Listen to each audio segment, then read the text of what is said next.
যোৱাকালি মই এটা পোষ্ট দিছিলোঁ যে এই মাছটোৰ নাম নাজানো, কিন্তু বহুতেই নামটো ক'লে যে বৰিয়লা মাছ বুলি। আজি মই এনেকৈ বনাম। পিঁয়াজ এনেকৈ বাতি লৈছোঁ, অকণমান নিমখ হালধি আৰু কেঁচা জলকীয়া কেইটামান দিছোঁ আৰু জলকীয়া গুড়া অকণমানো দি দিছোঁ। দি পেলাই তেলত নভজাকৈ ধুনীয়াকৈ কেঁচাই কেঁচাই বনাম।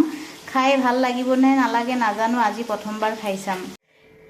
ইয়াৰে কেইটামান মাছ ধুনীয়াকৈ একদম কৰকৰাকৈ ভাজি লৈছোঁ আৰু ভাজি লোৱা তেলতে দি দিছোঁ কালিজিৰা।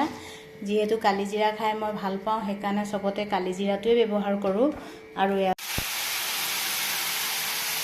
বেলেগকৈ পানী নিদিওঁ, পিঁয়াজৰে এটা পানী ওলায়, সেই পানীতে মাছখিনি অকণমান সিজাই লওঁ।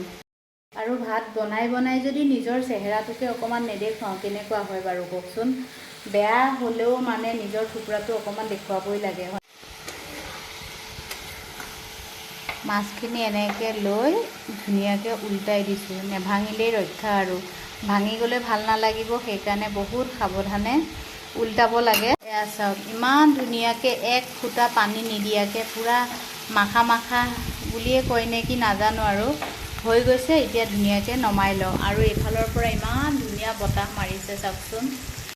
একদম ধুনীয়াকৈ প্লেট এখনত সজাই ল'লোঁ। আৰু এয়া চাওক কি যে ভাল লাগিছে বতাহটো, কি ক'ম আৰু।